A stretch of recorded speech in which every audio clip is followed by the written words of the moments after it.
और जो भर्ती हो चुके उन युवाओं को भी एक चिट्ठी के साथ में ये कहा गया है कि आपको भी इसी अग्निवीर में शामिल, अग्निपथ योजना के तहत, अग्निवीर के तहत अस्थायी नौकरी में शामिल किया जाएगा। कहने का मतलब कि धोखे पे धोखा और इतना बड़ा आक्रोश पूरे देश में हो रहा है युवाओं में, उसके बावजूद भी उनके जले के ऊपर नमक छिड़कने का काम भारत की केंद्र की सरकार, मोदी सरकार कर रही है। और मोदी जी फिर भी एक बेशर्मी के साथ में मन की बातें कर रहे हैं, काम की बातें नहीं कर रही हैं। तो मैं समझता हूं कि मैं इस पे ज्यादा नहीं बोल करके पूरे विस्तार से आज जो हमारे नेता आए हैं दीपेंद्र हुड्डा जी, वो बोलेंगे। मैं आपका पुनः स्वागत करता हूं और आदरणीय दीपेंद्र हुड्डा जी का भी प्रदेश कांग्रेस कमेटी में पहली बार आए हैं। हम सब कांग्रेस के कार्यकर्ताओं की ओर से हार्दिक स्वागत है, अभिनंदन है। मैं चाहूंगा कि दीपेंद्र हुड्डा जी इस विषय के ऊपर अपनी बात रखें। आदरणीय दीपेंद्र हुड्डा जी।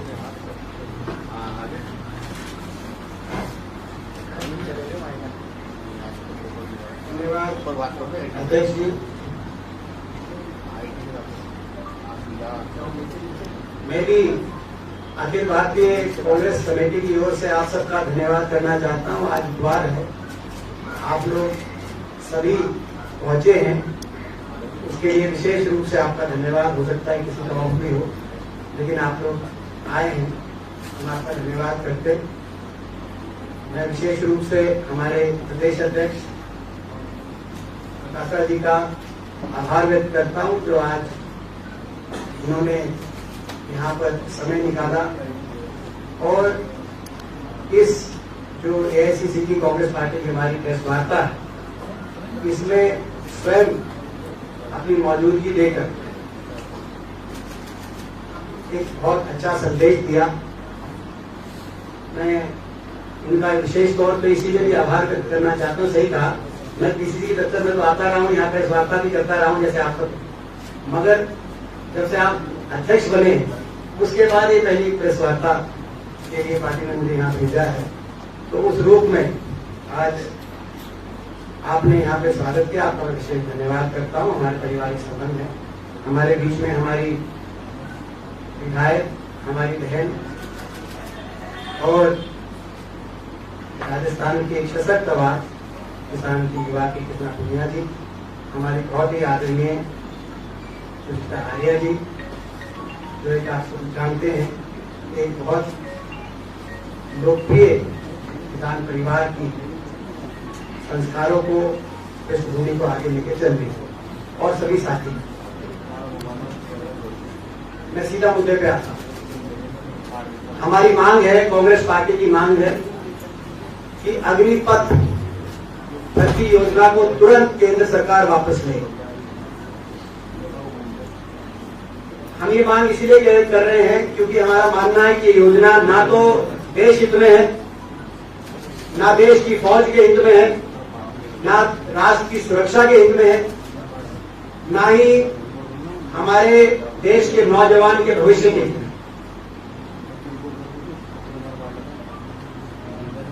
सरकार और प्रधानमंत्री जी से हम आग्रह करना चाहते हैं, अभी आप मन की बात सुन रहे थे प्रधानमंत्री जी, हम आग्रह करते हैं अहंकार छोड़े सरकार और देश के नौजवानों की, देश की फौज की मन की बात भी सुने।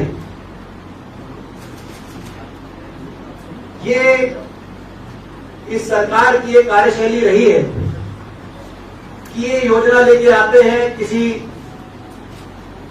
से सलाह नहीं करते, मशवरे नहीं करते और उस योजना को लागू कर देते हैं। लोकतंत्र की सारी संस्थाओं को दरकिनार करते हुए, जैसे भूमि अधिग्रहण, लैंड एक्विजिशन बिल की बात हो, नोटबंदी की बात हो, जीएसटी की बात हो, 3 कृषि कानूनों की बात हो और इस योजना की बात हो, और उसके बाद जब तीर कमान से छूट जाता है तो उसके बाद निशाना साधने की कोशिश करते हैं, अलग अलग बदलाव लाते हैं कि इसमें ये कर देंगे, 2 साल की छूट दे देंगे, इस प्रकार से कंडीशन करेंगे, वो करेंगे। जैसे इसमें अग्निपथ में आप देख रहे हैं, इससे पहले भी आपने कई बार देखा मगर हम आग्रह करना चाहते हैं कि मन की बात सुने, प्रधानमंत्री के अहंकार को त्यागे। कृषि कानूनों के मसले पे भी आपने देखा कि अंततः उन्होंने मांग को मानना पड़ा किस देश के किसान की, लेकिन 700 घरों के चिराग बुझने के बाद 700 किसानों ने अपनी जान कुर्बान कर दी। उसके बाद वहां भी यही हुआ था कि ना तो वही केस अग्निपथ में हुआ, ना संसद को विश्वास में लिया गया, ना स्थायी समिति रक्षा मंत्रालय की जो बनी हुई है संसदीय स्थायी समिति स्टैंडिंग कमेटी ऑफ डिफेंस, उसमें कोई चर्चा की गई, ना कोई व्यापक देश में इस बात को लेकर कोई डिस्कशन हुआ। इतना महत्वपूर्ण मुद्दा है। अब मैं जो 3-4 बिंदु शुरू में कहे थे, हम इनको इसकी मांग हम वापस लेने की क्यों कर रहे हैं, उन 3-4 बिंदुओं पे एक एक करके मैं आना चाहता हूं। सबसे पहली बात, भारतीय राष्ट्रीय कांग्रेस देश की फौज को कमजोर नहीं होने देती। ये राष्ट्र की सुरक्षा में नहीं, कोई भी ऐसा कदम जिससे देश की फौज अगर कमजोर होती दिखाई देगी, ऐसे कदम का हम डट के विरोध करेंगे। ये ऐसी पार्टी है सत्ता दल जो राष्ट्रभक्ति के नाम पर वोट तो अर्जित करना जानती है, लेकिन उस नौजवान जो छोटे गांव कस्बे में सुबह 4 बजे निकल जाता है घर से रेस लगाने के लिए, घर बैठक करने के लिए, प्रैक्टिस करके तैयार फौज की भर्ती के लिए, उसके मन में जो देशभक्ति का जज्बा है, उस देशभक्ति के जज्बे को समझ नहीं पाते। इस योजना से उस नौजवान के देशभक्ति के उस जज्बे का भी इस सरकार ने बहुत बड़ा अपमान किया है। वो कॉन्ट्रैक्ट बेसिस पे नहीं, वो देश की सेवा के लिए फौजी बनने जाना चाहता है, कोई कॉन्ट्रैक्ट बेसिस पे अग्निवीर बनना नहीं जाना है। हम कह रहे हैं कि देश की फौज कमजोर होगी इससे, ये केवल हम ही नहीं कह रहे, बहुत से रिटायर्ड जनरल कह रहे हैं, परमवीर चक्र विजेता बहुत से हमारे कह रहे हैं। और क्यों कह रहे हैं और ये क्यों महत्वपूर्ण विषय है, क्योंकि जो देश चारों तरफ से दुश्मनों से घिरा हो, एक तरफ चीन, एक तरफ पाकिस्तान, आप ऐसी योजना लेके आए हैं जिस योजना के आधार पर धीरे धीरे हमारी फौज की संख्या कम हो। आज के दिन 50 से 80 हजार हर साल भर्ती, इस योजना के अनुसार 45 से 50 हजार के तक, जिसको आप कॉन्ट्रैक्ट बेसिस पर ही मान के चलिए, मगर इन अग्निवीर सिपाहियों की भर्ती की जाएगी। उनमें से 1/4 यानी कि 12,000 सैनिकों को पक्की नौकरी मिलेगी। अगर ये योजना 15 साल तक चली तो कहीं ना कहीं हमारी जो आज 14 लाख हमारी सैन्य बलों की संख्या है, वो संख्या बल घटकर 6 लाख हो जाए। नंबर 1, फौज क्यों कमजोर होगी। दूसरा, फौज का सैनिक जो फ्रंट लाइन पे देश की रक्षा की जिम्मेदारी अपने कंधे पे लिए हो, अगर वो अपने भविष्य को लेकर असुरक्षित स्वयं महसूस करे, वो किस जज्बे से लड़ेगा। फौज कोई व्यवसायिक विषय नहीं है, ये देश राष्ट्रभक्ति, राष्ट्र के लिए समर्पण की भावना से, ये जय जवान जय किसान का देश है, उस भावना से आत्म बलिदान करने के लिए भी देश का फौजी सरहद पे खड़ा होता है। आज आपने ऐसी स्थिति कर दी, 6 महीने की आपने ट्रेनिंग कर दी, 6 महीने की ट्रेनिंग, 6 महीने की छुट्टी, 1 साल चला गया। 4 साल में आखिरी के 1-1.5 साल, वो 4 साल के बाद क्या करेगा इस बारे में सोचेगा। आप लोगों ने भी जर्नलिज्म पढ़ा होगा, किसी ने स्नातक किया होगा, किसी ने इंजीनियरिंग करी होगी, 3 साल का कोर्स है, 4 साल का कोर्स। आखिरी साल अब याद करें अपना, यहां तो 10वीं के बाद जा रहे हैं, और 12वीं के बाद भी अगर आप आखिरी साल याद करें तो आप ये सोचते थे कि इंटर्नशिप कहां करेंगे, आगे नौकरी कहां तलाशेंगे। वो अपने भविष्य को लेकर आखिरी साल में तो 6 महीने की ट्रेनिंग, 6 महीने की छुट्टी, और आखिर का 1-1.5 साल इस असुरक्षा में कि आगे क्या करूंगा,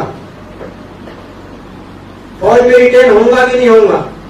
ऐसे में जिस देश का फौजी ही अपने आप को असुरक्षित महसूस करे अपने भविष्य को लेकर, वो कैसे सुरक्षा कर पाएगा। फौज इसलिए फौज क्यों कमजोर होगी। तीसरा कारण, आज फौज में जो ट्रेनिंग का हमारा तरीका, आज 1 साल की ट्रेनिंग, 1 साल की ट्रेनिंग और अगले 2 साल में अपनी रेजिमेंट के अंदर जिसका प्रतीक है नाम नमक निशान, भावनात्मक रूप से टेक्निकल ट्रेनिंग जिसको कहा जाती है, फौजी ऑब्जर्व किया जाता है। और फौज के सभी जनरल्स विशेषज्ञों का मानना है कि तीसरे साल के अंत में संपूर्ण फौजी मिलता है।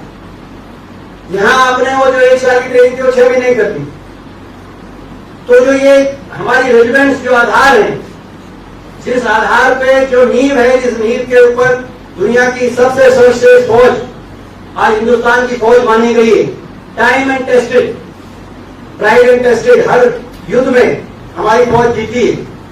उसके बाद आज उस फौज की उस प्रणाली के साथ बिना कोई व्यापक चर्चा करे इतना बड़ा छेड़खानी करना, मैं समझता हूं कि ये फौज की नींव को हिलाने का काम जो आप कर रहे हैं, इससे फौज कमजोर होगी। फौज क्यों कमजोर होगी? चौथा कारण, कई स्पेशलाइज ट्रेनिंग है।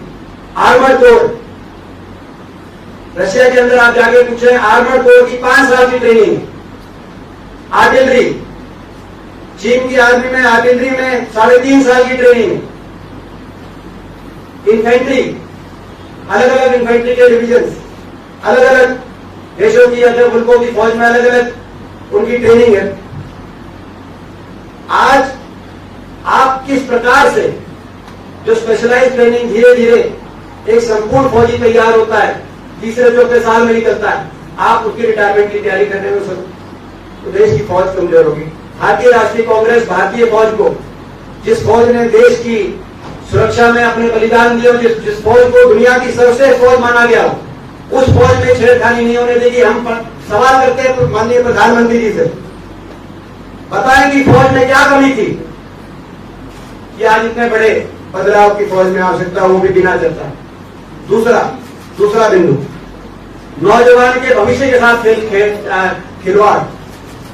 आप जानते हैं कि नकारात्मक नीतियों की वजह से आज देश के 75 साल के इतिहास में सबसे ज्यादा बेरोजगारी है, और ये हमने के नीति आयोग कह रहा, centre of monitoring Indian economy कह रही। ऐसी परिस्थिति में जब 65 लाख केंद्र सरकार और विभिन्न राज्य सरकारों की नौकरियों में रिक्त स्थान हो, जिसमें से 26 लाख अकेले केंद्र सरकार में रिक्त स्थान हो, और 2 लाख से ज्यादा फौज में रिक्त स्थान हो, ये स्वयं मेरे द्वारा जो प्रश्न पूछा गया था 28 मार्च को संसद में, उसमें जानकारी मिली, जैसा आप जानते हैं। उसके बाद ये आंदोलन बना पूरे देश में कि 2 लाख से ज्यादा फौज में रिक्त स्थान है और 3 साल से भर्ती नहीं हो रही। पहले तो रक्षा मंत्री जी को देश से माफी मांगनी चाहिए कि ऐसी स्थिति बनी कि 3 साल से कोई भर्ती नहीं, इतने रिक्त स्थान फौज में और अलग अलग वैकेंसीज में। ऐसे नौजवानों के भविष्य के साथ रिकॉर्ड बेरोजगारी का जो सामना कर रहे हो, इतना बड़ा मजाक की सरकार ने किया है। जैसा मैं पहले बता चुका हूं कि धीरे धीरे फौज की जो हमारी संख्या घटेगी, स्वाभाविक रूप से संख्या घटेगी तो बेरोजगारी बढ़ेगी। दूसरी बात, जो लोग अग्निवीर 4 साल के बाद जिनकी फौज से छुट्टी कर दी जाएगी, आज बड़े बड़े क्लेम किए जा रहे, दावे किए जा रहे कि उनको अलग अलग फोर्सेस के अंदर, जो गृह मंत्रालय के अंदर सारी फोर्सेस हैं, उनमें प्राथमिकता दी जाएगी, प्राइवेट सेक्टर में प्राथमिकता दी जाएगी। मैं पूछना चाहता हूं सरकार से कि जो लोग 15 साल की ट्रेनिंग करके घर वापस आ रहे हैं 35 साल में, आज कितने ऐसे रिटायर्ड फौजियों को आपने अपनी फोर्सेस के माध्यम से अब्जॉर्ब करने का काम किया है? कितने ऐसे फौजियों को आपने किया है, एक्स सर्विसमैन को किया है? क्योंकि आज भी प्रावधान है, आज भी हर जगह प्राथमिकता दी जाती है, चाहे वो स्टेट लेवल पे पुलिस फोर्सेज हो, चाहे वो मिनिस्ट्री ऑफ होम अफेयर्स के अंदर सीआईएसएफ, बीएसएफ, सीआरपीएफ की फोर्सेज हो, चाहे वो PSUs के अंदर जैसे NTPC इत्यादि, वहां पे सिक्योरिटी सर्विसेज से जुड़ी हुई वैकेंसीज हो, आज भी एक सर्विसमैन को प्राथमिकता दी जाती है, लेकिन उनको तो आप ऑब्जॉर्व कर नहीं पाए। आने वाले समय में जब इतने लोगों की छुट्टी करके आप घर भेजेंगे तो आप किस आधार पे, तो ये युवाओं के साथ बहुत बड़ा धोखा है। युवाओं की देशभक्ति की भावना का भी बहुत बड़ा अपमान है, जैसे मैं पहले आपके बीच में कह चुका। एक आर्ग्यूमेंट दिया जा रहा है सरकार द्वारा कि जी इजराइल में ऐसा होता है। मैं स्पष्ट रूप से कहना चाहता हूं, आप लोगों ने एक हरियाणा के अंदर हम बोलते हैं, शायद राजस्थान के अंदर बोलते हैं नकलची बंदर, आपने सुना होगा नकलची बंदर। ये सरकार, आपको याद होगा 3 कृषि कानून जब लेके आई तो सरकार ने कहा कि अमेरिका के अंदर इसी रूप में कॉर्पोरेट सेक्टर कृषि क्षेत्र में है। हमने कहा अमेरिका नहीं, हिंदुस्तान अलग है, परिस्थितियां अलग है। आप इस देश को समझो, 50% लोग कृषि पे आधारित हैं, अमेरिका में आधा % है। यहाँ कॉर्पोरेटाइजेशन नहीं चलेगी, यहाँ हिंदुस्तान में हिंदुस्तान के कानून चलेंगे। कांग्रेस ने हिंदुस्तान की परिस्थितियां देखते हुए MSP की प्रणाली को और बाकी मंडी व्यवस्था की प्रणाली को विकसित करने का काम किया था, मगर सरकार ने उस समय नहीं मानी। खामियाजा देश के किसान को हुआ, देश को हुआ। 700 किसानों की जान कुर्बान हुई और उस बलिदान लेने के बाद सरकार ने अपने कदम उठाए, प्रधानमंत्री जी ने वो प्रेस वार्ता करी। आज वही बात पहले अमेरिका से लेकर आया था, पहले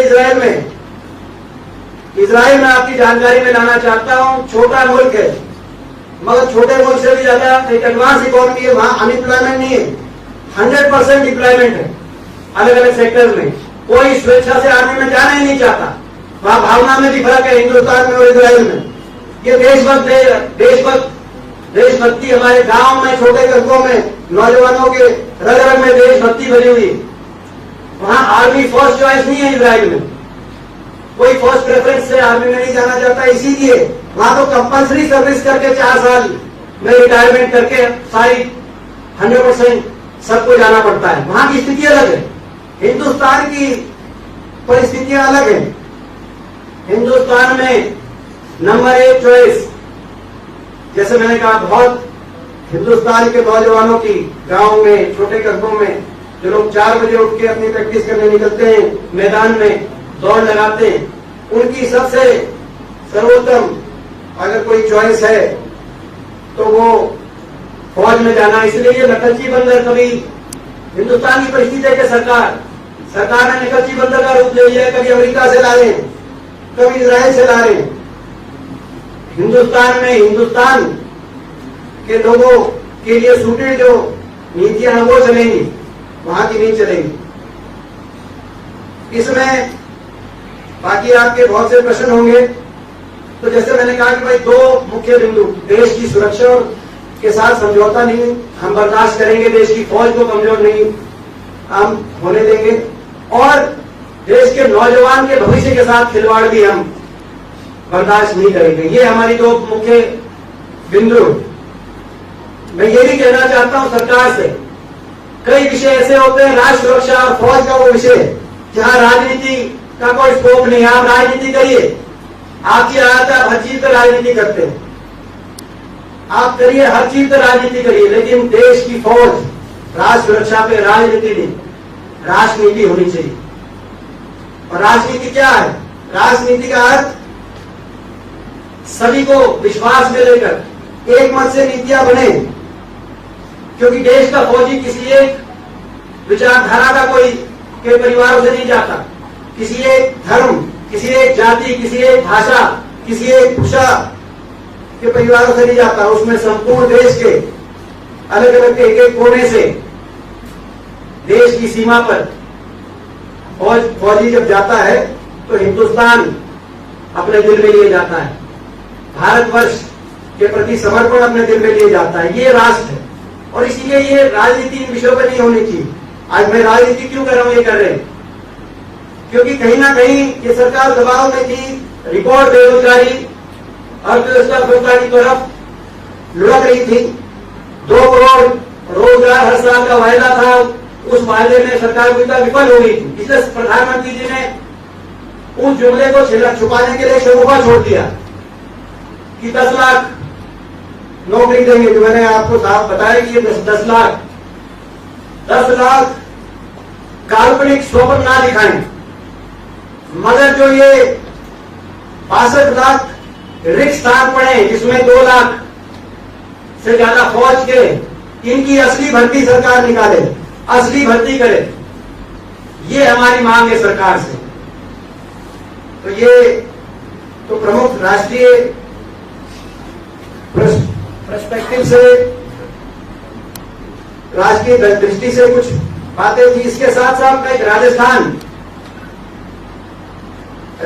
और हरियाणा जैसे प्रदेश, राजस्थान, हरियाणा, पंजाब, ये वो प्रदेश हैं जहां से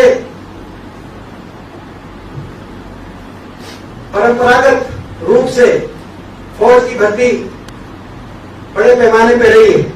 यहाँ के नौजवान को कैसा दोहरा झटका लगा है, वैसे तो पूरे देश के नौजवान को झटका लगा है, मगर यहाँ के नौजवान को कैसा झटका लगा है वो भी मैं कहना चाहता हूं।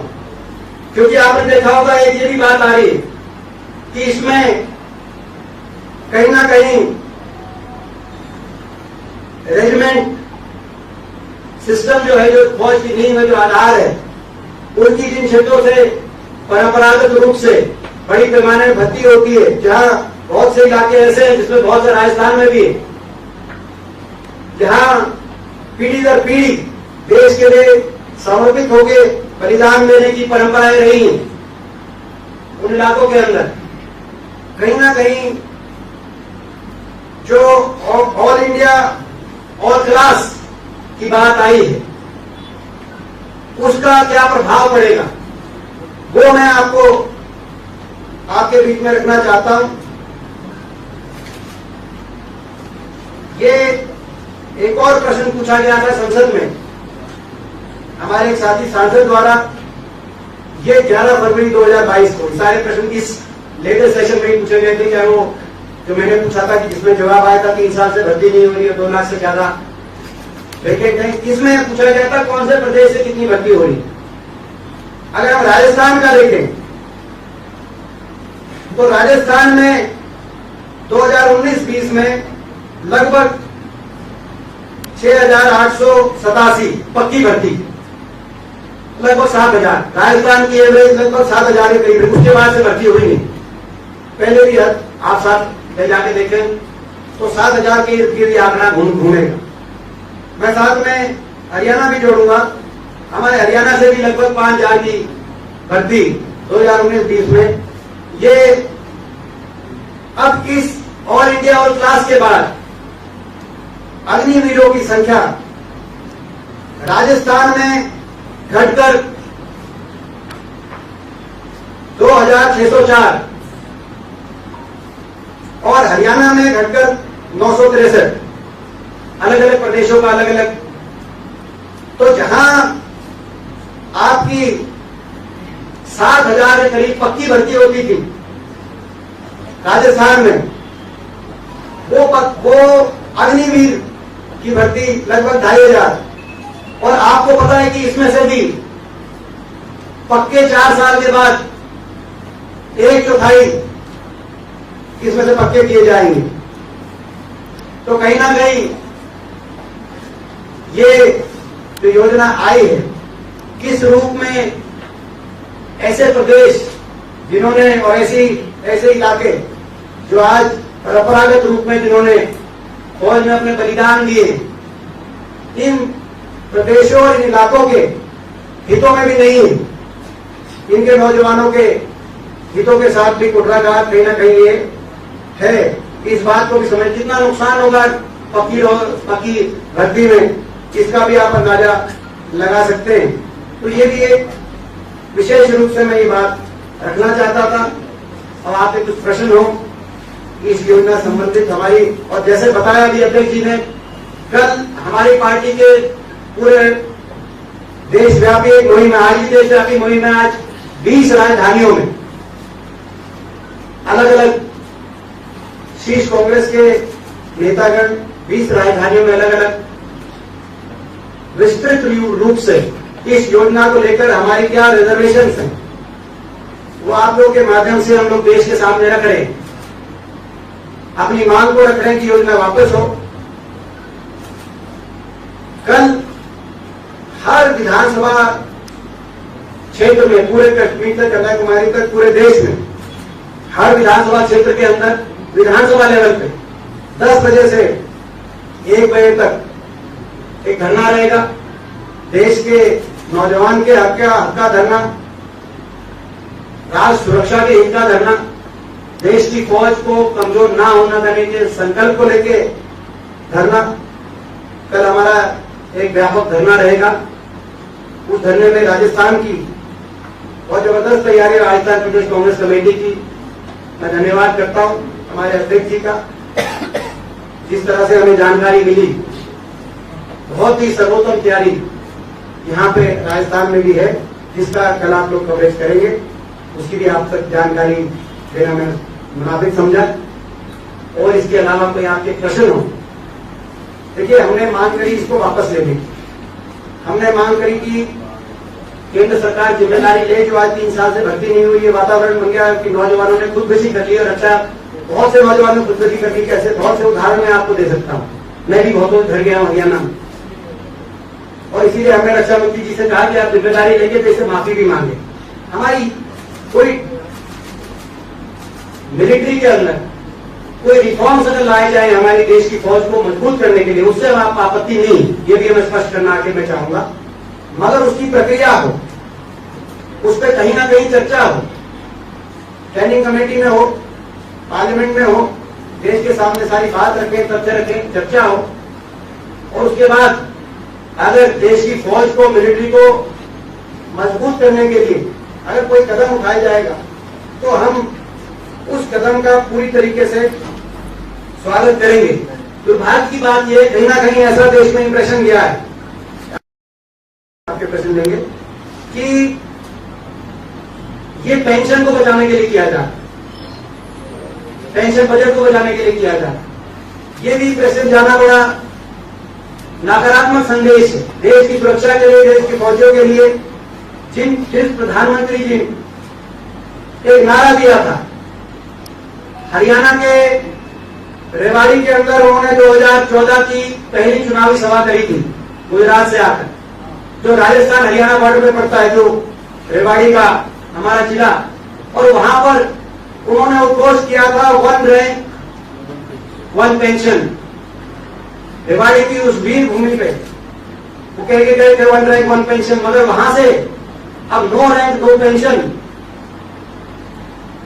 दिल्ली से उन्होंने देश के फौजियों के बीच में ये संदेश दिया, नकारात्मक है।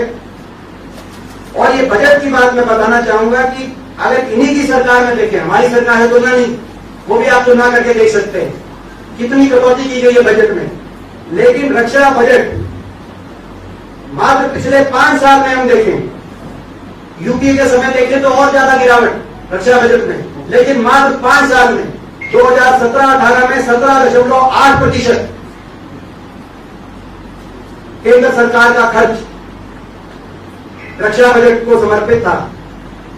और 2020-21 में ये घटकर 17.8% से 13.2%। इतनी भारी गिरावट जब चीन हमारे दरवाजे पे दस्तक दे रहा हो और कई कई किलोमीटर अंदर चीन की फौज कहीं कहीं, जो सरकार और फौज ने स्वयं उस बात की यथास्थिति देश के सामने रखी हो, जब पाकिस्तान और चीन एक होकर 2 फ्रंट वॉर की बात करते हो, ऐसे समय रक्षा मंत्रालय का रक्षा बजट को इतनी भारी कटौती कौन सी देश बनती है? ऐसे समय देश के नौजवान के दिल में जो सपना था देश को समर्पित होकर फौजी बनने का, उस सपने को चकनाचूर करना कौन सी देश बनती है? सरकार ही बताए। तो आपके कोई प्रश्न हो? हुड्डा जी, हरियाणा के रोहतक के गढ़ी सांपला में छोटू राम संग्रहालय है, वहाँ किसान संगठनों की और एक धनखड़ खां पे उसकी बैठक हुई। ओपी धनखड़ जी ने नेतृत्व किया। राजस्थान से भी काफी सारे किसान नेता, भारतीय किसान यूनियन के नेता उसके अंदर मौजूद रहे। वहाँ युवाओं से कहा गया है कि आप इस अग्निवीर भर्ती योजना के फॉर्म न भरें, और अगर इसके फॉर्म भरते हैं, इसमें अप्लाई करते हैं, तो उनका सामाजिक रूप से उनको अलग थलग कर दिया जाएगा, एक तरीके से उनका बहिष्कार कर दिया जाएगा। क्या कांग्रेस इसको सपोर्ट करती है? देखिए, आज जो ये सरकार है, और सरकार ने एक बात कही है कि अग्निवीर योजना में, क्योंकि बहुत से नौजवान अपना पंजीकरण कराएंगे, रजिस्ट्रेशन कराएंगे, ये बात का प्रतीक है कि नौजवान इस योजना पे अपना मोहर लगाएंगे। आप और हम जानते हैं यथास्थिति दूसरी है। आज देश में बेरोजगारी का ये आलम है। बहुत से नौजवान स्वाभाविक रूप से जब देश में बेरोजगारी के रिकॉर्ड टूट गए हों, तो स्वाभाविक रूप से उसमें पंजीकरण कराएंगे। अगर कोई चपरासी की पोस्ट निकलती है कहीं पूरे देश में, आपने देखा होगा कि पीएचडी तक बच्चे उसके लिए अप्लाई कर रहे हैं। ये स्थिति होगी केंद्र सरकार की आर्थिक नीतियों की विफलता के कारण देश की अर्थव्यवस्था लुढ़क गई। तो ऐसे में ये इस बात का अंदाजा नहीं लगाना चाहिए सरकार को। सरकार किसी भी देश के छोटे गांव में, कस्बे में चली जाए, हम निमंत्रण देते हैं राजस्थान में चली जाए। राजस्थान में आए सरकार, केंद्र सरकार आए, मोदी जी अपना हेलीकॉप्टर सुबह 5-6 बजे उतार दें। हरियाणा में, राजस्थान में किसी भी गांव में जो बच्चे प्रैक्टिस कर रहे हैं, उनसे पूछ ले, पंजीकरण उन्होंने करवाया होगा, उनसे पूछने की योजना ठीक है, इससे वो संतुष्ट है कि नहीं संतुष्ट है। आप युवाओं से क्या अपील कर रहे हैं? भरना चाहिए, नहीं भरना चाहिए? देखिए, हम देश की युवा की आवाज उठा रहे हैं, और देश का युवा स्वतंत्र है। देश का युवा जिसको लगता है सरकार की योजना है उसमें वो पंजीकरण कराए, हमें कोई एतराज नहीं है। मगर हम ये भी साथ में कहना चाहते हैं कि शांतिपूर्ण तरीके से अगर देश का युवा अपनी बात उठाना चाहे, ज्ञापन देना चाहे, शांतिपूर्ण रूप से उठाना चाहे, तो ये भी लोकतंत्र का एक हिस्सा है। शांतिपूर्ण रूप से, शांति अहिंसा की लक्ष्मण रेखाओं के अंदर उससे कोई उसके उल्लंघन करता है, उसका समर्थन नहीं करते। मगर उस लक्ष्मण रेखा के अंदर अगर युवा अपना ज्ञापन देना चाहे, आज क्या खबर आ रही है अखबारों में, एक संदेश दिया जा रहा है सरकार द्वारा कि किसी की फोटो आ गई तो फौज में भर्ती नहीं होगी। एक संदेश दिया जा रहा है कि कोई कोचिंग सेंटर चल रहा था, उसमें से बच्चे अगर इस प्रोटेस्ट में थे तो उन पर ईडी की कार्रवाई होगी। ये भी लोकतंत्र के अधिकार हक में नहीं है। जैसे हमने कहा, हमें कोई एतराज नहीं, देश के नौजवान इसमें जरूर पंजीकरण करें, हमें कोई एतराज नहीं है। मगर साथ में सरकार को भी कोई एतराज नहीं होना चाहिए। कोई अगर शांतिपूर्ण तरीके से अपनी बात कहे तो सरकार को भी उसमें इतना संयम और इतना बर्दाश्त रखना चाहिए। Opposition is not united on this front. As in like जो पूरा अग्निवीर पर जो प्रोटेस्ट चल रहा है, कांग्रेस आरएलपी सब डिफरेंटली इस एजेंडे को टेकअप कर रहे हैं। And the center leaders and officers they won't be taking roll back. So how come opposition is not united? They are working unitedly. I said, they are not working unitedly on this issue. The RLP is working differently, Congress is working differently. Other states, other parties are working on agreement. So do you think the rollback is possible as happened in agriculture laws was done? देखिए, roll back ना सिर्फ संभव है और roll back होगा। 3 कृषि कानूनों का किसी ने सोचा था रोल बैक? भूमि अधिग्रहण बिल जब सरकार ने निरस्त किया तो किसने सोचा था वो निरस्त का भी रोल बैक करेगी सरकार? क्योंकि सच लोकतंत्र में जन भावनाएं और सच को दबाया नहीं जा सकता, छुपाया नहीं जा सकता। और इसमें एक और बात आई है, वो आपसे प्रश्न से जुड़ी हुई बात थी कि पंजीकरण अगर हो गया इस योजना में तो रोल बैक नहीं हो सकता। यहां तो बत्तियां ही हो गई थी।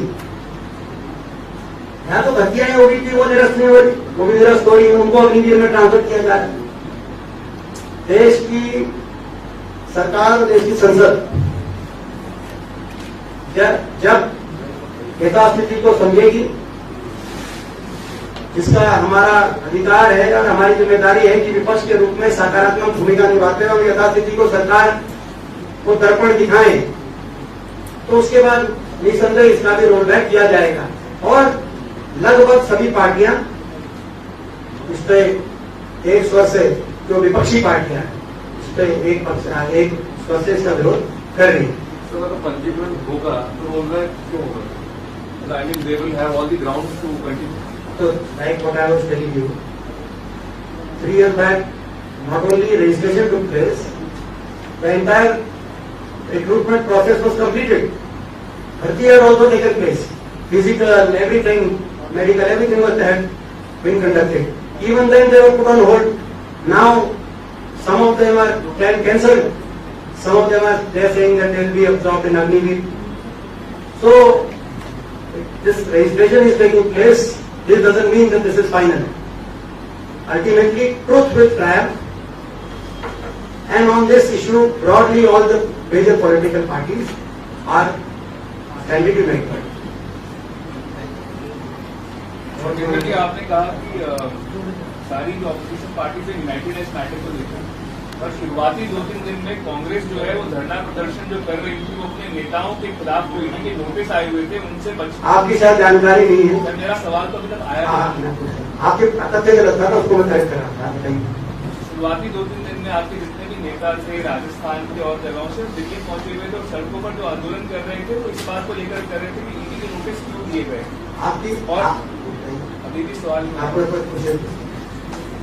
ये है कि पहले जो शुरुआती दौर में कांग्रेस के सबसे ज्यादा इम्पोर्टेंट मैटर ये था कि ईडी के जो नोटिस आए हुए थे, और अभी भी जिस तरह से कांग्रेस में इंटरनल डिफरेंसेस दिख रहे हैं, राजस्थान की बात कर लीजिए, मुख्यमंत्री और पूर्व उप मुख्यमंत्री के बीच के डिफरेंसेस जो सामने कई बार आ चुके हैं, उस पर लगता है कि कांग्रेस का फोकस ज्यादा है अपने आप को बचाने का, अपने अस्तित्व को बचाने के ज्यादा बड़ा मुद्दा है, और इस मुद्दे को लेकर भी क्यों आंदोलन कर रही है कांग्रेस, शायद इसलिए कि उसको लगता है कि अब वो बीजेपी को घेर सकती है। तो ये जो इम्प्रेशन है, बात इम्प्रेशन की है, जो लोगों के बीच में मैसेज जा रहा है, और इस मुद्दे को आरएलपी बार बार कह रही है कि ये मुद्दा तो हमने उठाया पहले, सड़कों पर तो हम आए, कांग्रेस तो बाद में आई है इस मुद्दे पर। देखिए, एक मैं आपको स्पष्ट कर दूं, आपकी मुझे लगा कि जानकारी आपकी पूरी थी नहीं, इसीलिए अब आप आ गया कुछ और बचा। पहले दिन से हम विरोध कर रहे हैं, जिस दिन ये योजना लागू हुई, मैं ट्वीट की बात नहीं कर नहीं, मैं आपको मैंने सुना पूरा। और कोई बात जब पहले दिन योजना आई, उसी रोज एआईसीसी ने, कांग्रेस पार्टी ने मेरी जिम्मेदारी लगाई, तो आप इसीलिए मैं उसका अच्छे से जवाब दूं। मैंने प्रेस कॉन्फ्रेंस करी पहले दिन, एआईसीसी से आपने कवर किया कि नहीं किया, ट्वीट की बात नहीं कर रहे, और घोषित किया कि अगले दिन जंतर मंतर पे सभी कांग्रेस के सांसद और वर्किंग कमेटी के मेंबर्स, मैं वर्किंग कमेटी का भी सदस्य हूं, हम धरना देंगे इसी मुद्दे पे लेके। हमने ईडी का मुद्दा उससे पहले चल रहा था, ईडी के मुद्दे पे 2-3 दिन प्रोटेस्ट हुआ, ईडी पे राहुल जी की पूछताछ उससे पहले चल रही थी, उसके बीच में योजना आई, मगर हमने उस मुद्दे को तुरंत हमने कहा कि हम ये मुद्दा देश के सामने ज्वलंत आया है, हम इस पे धरना देंगे। जंतर मंतर का अगले दिन धरना हुआ, पहला धरना। उसके अगले दिन जंतर मंतर पे एक बड़ा धरना हुआ, जिसमें राजस्थान से भी बहुत लोग गए, हमारे प्रदेश अध्यक्ष जी भी, जिसमें इनके नेतृत्व में बहुत लोग पहुंचे, राजस्थान से बहुत लोग गए। उस धरने में भी हमने दोनों बात, पहले अग्निपथ की बात और उसके बाद, क्योंकि वो हमारा इशू चल रहा था, लेकिन तब से लगातार हम इस मामले को उठा रहे हैं। और जहां तक आप किसी और दल की बात कर रहे हैं, उनको स्वतंत्रता है, मगर ऐसे दलों की आप बात कर रहे हैं जो दल सत्ता के खिलाफ कम बोलते हैं, कांग्रेस के खिलाफ ज्यादा बोलते हैं। ऐसे कई छोटे मोटे दल हैं जो विपक्ष के खिलाफ ज्यादा बोलते हैं। क्या राजनीति है समझ नहीं आती, लड़ना है तो सत्ता के खिलाफ लड़ो, मिलकर लड़ो, मगर फिर भी हमें कोई उनके बारे में ज्यादा नहीं कहना। सब लोग मिलकर इसका विरोध करें, देश में हम सबका स्वागत करते हैं। मगर पहले दिन से मैं आपकी जानकारी आपकी मैंने दुरुस्त की, अगले दिन हमने धरना दिया जंतर मंतर, मैं स्वयं उस धरने में मौजूद था।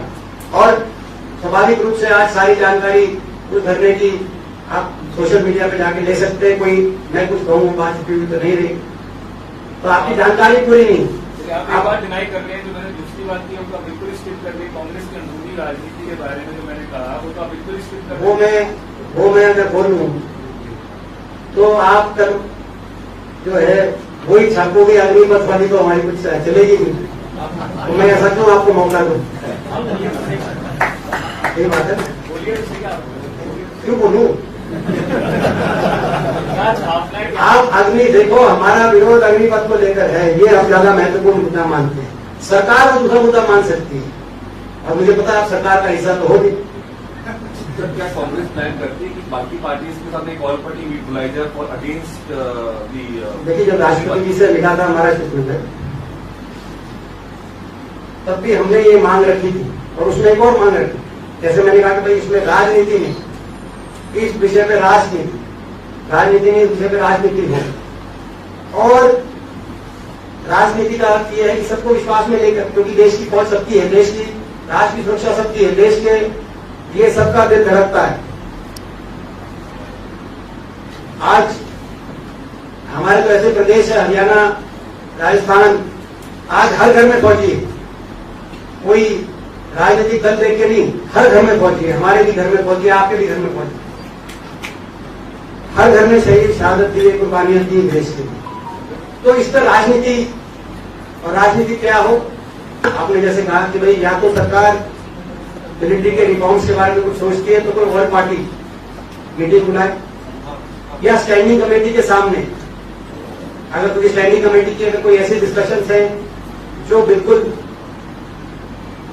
कॉन्फिडेंस में, विदाउट बीइंग इन प्रेस, वैसी भी कई बार राष्ट्र सुरक्षा लेके बातें होती है जो बिल्कुल जिनको कॉन्फिडेंस के साथ डिस्कशन किया जाता है, वो स्टैंडिंग कमेटी जो पार्लियामेंट है वही सारे नियमों की सीमाओं में आती है। बहुत सी स्टैंडिंग कमेटी में ऐसी डिस्कशन होती है जो उसमें सभी पार्टी के सांसद रहते हैं, उस विषय से कई दिन की कुछ ना कुछ अच्छी जानकारी रहती है। वो सारे सांसद एक कमेटी में रहते हैं, और वो डिस्कशंस जो होते हैं वो लगभग प्रेस के पर्व के बाहर रहते हैं। तो और उसमें एक परंपरा रही है हमारी लोकतंत्र की, सर्वसम्मति बना के चलने की परंपरा रही है इन विषयों पे। हमारी पार्टी की सरकार एक बहुत लंबे समय तक इन विषयों पे सर्वसम्मति बनाकर हमेशा चलने का प्रयास किया गया। आपको याद होगा इंदिरा जी के समय जब बांग्लादेश वॉर को जब याद किया जाता है तो उसके साथ ये भी आता है कि उस समय यूएन में भारत की बात को लेकर उस समय जो विपक्ष में थे, अटल बिहारी वाजपेयी जी, वो पहुंचे देश की तरफ से, उन्होंने नेतृत्व किया था देश का। इस प्रकार की इन नीतियों में फौज को लेकर, देश की राष्ट्र सुरक्षा लेकर एक परंपरा रही है देश की, प्रजातंत्र उससे मजबूत रहा है कहीं ना कहीं। अब कहीं किसी कोने में कोई योजना बनाई जाती है, कोई अमेरिका से कॉपी करके, कोई इजराइल से कॉपी करके उसको थोप दिया जाता है। ये दुर्भाग्य की बात, इसको लेकर हमारा विरोध। सर, ऑपरेशन लोटस पे क्या बोलेंगे? महाराष्ट्र में तो जिस तरीके से महागठबंधन गठबंधन जो है आपका वो टूट चुका है, तहस नहस हो चुका है, राजस्थान टूट गया, स्थितियां तो ऐसी बन गई जब संजय अलग हो गए तो। अभी कहाँ टूटा? जो है महाराष्ट्र में हमारी सरकार मजबूत है, और हमें विश्वास है कि कोई भी जो प्रयास किए जाएंगे इस तरीके के, भाजपा को पहले भी मुक्ति खानी पड़ी थी, राजस्थान उसका उदाहरण है, और महाराष्ट्र के अंदर भी हमें पूरा विश्वास है कि हमारे जो गठबंधन है वो चट्टान की तरह मजबूत है। हमारी सरकार केंद्रीय मंत्री गजेंद्र सिंह को लेकर के सीएम साहब ने कहा है कि सचिन पायलट के साथ मिले हुए मैंने जवाब दिया था, और लगा दिया। आपने तो बोला उससे संबंध, आपने तो राजस्थान में मुक्ति खानी पड़ी थी, तो वो ऐसा है कि मैंने पहले कहा कि हमारी प्रेस वार्ता जो है वो अग्निपथ पे है। सर, आपने बोला राजस्थान में मुक्ति खानी पड़ी है, ऐसा है कि राजस्थान में अलग अलग जगह इनको खानी पड़ी होगी, मगर जो आप चाह रहे हो मैं दूंगा नहीं। जो अग्निपथ योजना पे जो आपको सारी बातें रख, आप चिंता करो। देखो आप प्रेस के आपकी बात आ गई। राजस्थान में जो 7,000 भर्ती होते थे पक्के, अब वो घटकर कितने 2600 समथिंग। आपने नोट किया कि नहीं किया पता नहीं, वो भी एक है। आपके देखो आपके भाई भी तो हमारे होंगे, हमारे नहीं तो आपके होंगे, उनकी भी चिंता करवा, उनके बारे में लिखो।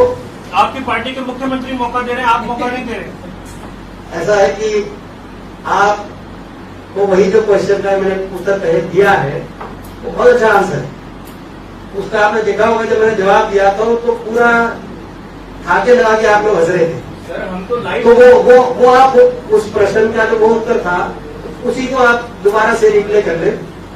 आज की हमारी प्रेस वार्ता अग्निपथ योजना की वापसी की है। देश की फौज को कमजोर नहीं होने देंगे, देश के नौजवान के भविष्य के साथ खिलवाड़ नहीं होने देंगे, और सरकार द्वारा हमारे इस विरोध को डाइवर्ट करने के लिए अलग अलग विषयों को मीडिया में उछालने नहीं देंगे। इस संकल्प के साथ हम प्रेस वार्ता को यही संपन्न करते हैं। और कल जो है आपकी धन्यवाद के लिए मैं